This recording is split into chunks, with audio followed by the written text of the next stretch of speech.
would you like to be able to turn fruits and vegetable scraps from your kitchen into this, finished compost?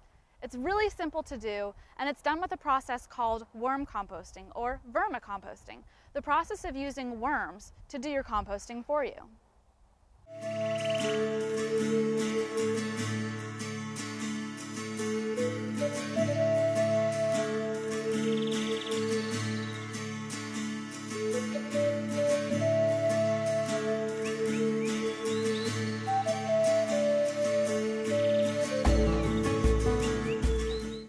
Worm composting is very simple to do. All you need is the worm bin, the worms, the fruits and vegetable scraps, and some bedding for your worms to live in. You can buy worm bins at gardening stores or online, or you can make your own from simple things that you can find around any store or even around your house. These worm bins are constructed using plastic storage containers. All we've done is poke holes in the top and the bottom so that the worms can breathe, and then we've filled it with the worm bin materials. The worms that you're going to be using are not the typical worms that you can dig up from your backyard. The worms are called red wigglers, and you can get them from some bait and tackle shops or from worm farms, but probably the easiest way to get it is from somebody who already has a composting bin. Once your compost bin starts going, you're going to have a lot of extra worms, and you can easily grab a handful out and give it to your friend for them to start their worm bin. Now these are special worms that live off a diet of fruits and vegetables, and so these guys are going to be very happy to eat any sort of thing that comes out of your kitchen.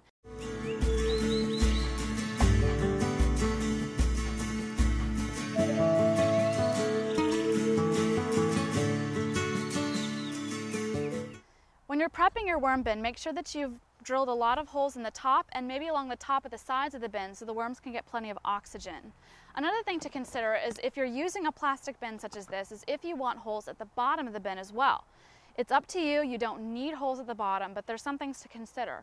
First of all, there's going to be a lot of moisture in these bins as the worms compost. If you don't want it to get too wet and soggy in there, it's nice to have holes at the bottom of the bin as well so that the extra moisture can leak through. However, if you're planning on having your bins indoors, you probably wouldn't want all that extra moisture leaking onto your floor. So you can do a couple of different things. If you're buying the plastic storage bins, buy an extra one. That way, if you have the holes at the bottom of the bin, you can just double stack the bins, one inside the other, so that it actually will collect the drippings from the bin. Those drippings are actually really great to put on your plants that contain lots of nutrients, and it's like a liquid fertilizer. So that way you can have the moisture not stay in the bin, but you can still harvest it at the end and use it as a fertilizer. Once you have your worm bin, you can start filling it with the materials that you need to start composting. First of all, you're going to need some bedding material for your worms to live in. I like to use shredded newspaper because we have a lot of that lying around. You could also just use regular shredded paper or even something like dried leaves or manure for the worms to live in. When you add the material, make sure that it's sort of shredded up a little bit and that it's damp because worms like a damp environment. From time to time, you may find you need to add more bedding to your bin because the worms have eaten most of it. It's important to make sure that you have several inches of fresh bedding on your bin at all times at the top to protect the worms from the heat and to provide them with a nice spot to live. The worms are going to be living at the very top of the bin for the most part. If you're using shredded newspaper like I am here, make sure that the shreddings are fairly small but also very moist, because if you're adding dry material to the top of the bin, it will help to dry out the rest of the bin and could actually kill your worms.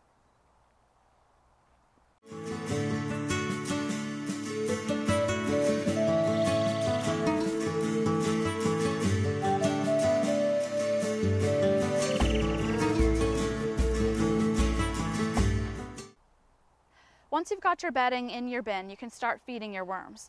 Now the worms can eat any sort of fruits or vegetables or even breads and cereals.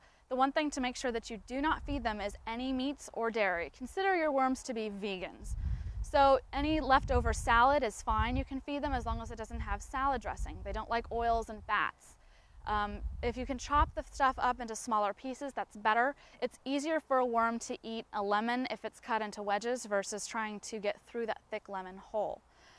When you're adding things to your bin, make sure that you're not adding too much acidic stuff. For example, worms love coffee grounds. I don't know if it's just the small shape or the caffeine in them, but they love coffee grounds.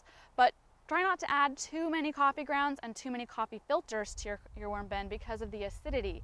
The acidity can damage your worms. Small amounts are fine, but don't go too much on the coffee. When you're adding materials to your worm bin, make sure that you bury it inside. In other words, don't leave the material on the top of the bin because it's more susceptible to fruit flies that way. Always make sure that you pull back the newspaper and then bury the fruits and vegetables inside and then cover it back up with the newspaper. Other animals besides your worms may start to live in your compost bin. It's quite common to find fruit flies, soldier flies, and other tiny little organisms living with the worms. I wouldn't worry about it. It's usually fine. The worms don't mind. However, if you want to make sure that you don't have any other organisms in here, always cover all of your fruits and vegetables with several inches of bedding first. If you're using newspaper bedding like I am, make sure that you cover it with several inches of fresh and moist newspaper bedding. If you're having this indoors for a long period of time, I would also add several sheets of thick newspaper on the top to make sure that any flies don't get down into your bin. The worms do require certain temperatures in order to compost happily. They like to be between 60 and 85 degrees. Now, if it gets too hot, your worms can actually fry and die inside your worm bin. If it's too cold, they can freeze. So it's important to monitor where you place your compost bin. Some people are happy enough to have their worm bin underneath their kitchen sink in their house. A good kept worm bin will not smell very much, and so it's actually not that much of a sort of stinky thing to have in your house. I prefer to have mine outside just so there's more space. If you're putting your worm bin outside, make sure that it's in the shade so that the worms don't get too hot and die. On the other hand, in the wintertime, you might want to put your worm bin closer to the house or in the garage so that it doesn't get too cold. When you're thinking about what kind of worm bin to get, you might want to consider where you're going to be placing it. If you're making a big box that you plan on sitting in one spot, make sure that the box is in a location where it's not going to be too hot or too cold.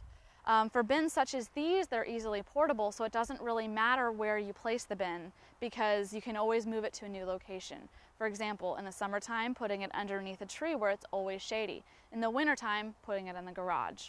To make it easier for you to harvest your worm bin, it's best if you feed on one side at a time. So I've just put all the material in this side. The next time I go to add some more fruits and vegetables, I might want to add it to this side.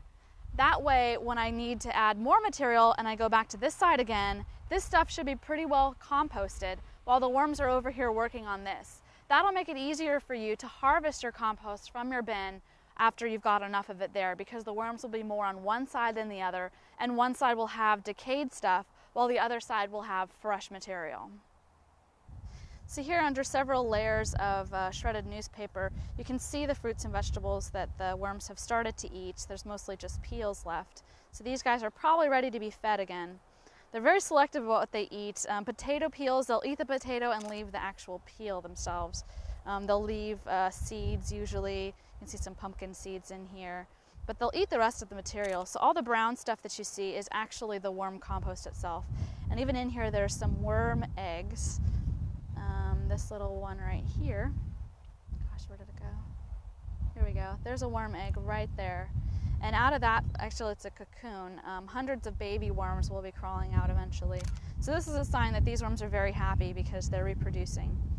Worms reproduce the best when it's warm, when it's around in the 80s. If it's really cold outside, they're not going to be reproducing very much. And they won't be eating very much either. So if you can keep your worm bin warmer, you'll be able to have more composting happening.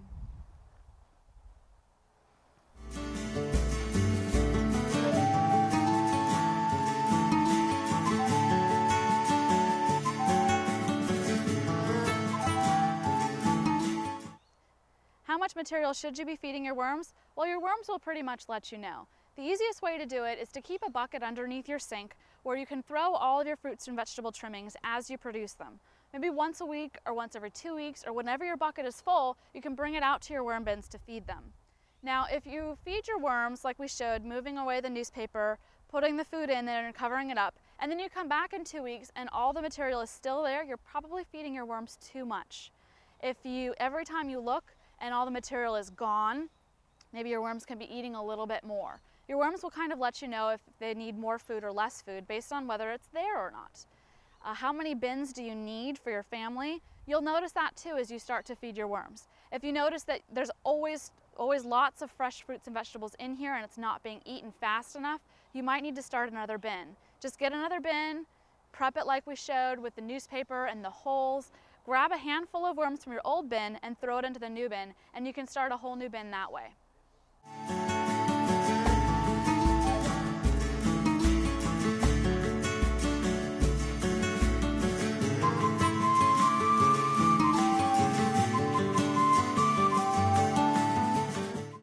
Once your bin starts to look like this, it's time to harvest your worm compost. Here you can see all the brown stuff are on the outside of the bin, and all of this brown stuff in here is actually finished compost. You can still see some shredded newspaper left, and if you dig inside, there will be some fruits and vegetable scraps left, but for the most part, this is just worm compost. Now the worms are still living in here, so you can't just grab a handful of this stuff and throw it in your garden. You're going to be losing all of your worms. So you'll need to find a way to separate the worms from the compost. Fortunately, there's a really easy way to do that. The worms hate sunlight, so in order to separate the worms from the compost, simply make a pile of the compost on a table in the sun. The worms will actually migrate to the bottom of the pile, and you can scoop off all the compost at the top without getting any of your worms. Here you can see they're all at the bottom here.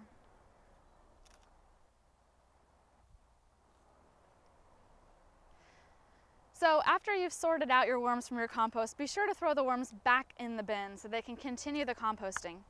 Once you've got all this finished compost, it's probably not a good idea to throw this stuff directly on your plants. You're going to want to lay it out flat in the sun to dry to kill any other diseases, bacteria that might be still in here, and also to make sure that you don't have any little bits of fruits and vegetables that haven't quite decomposed. You can throw those back in the worm bin too, and then spread this on your plants.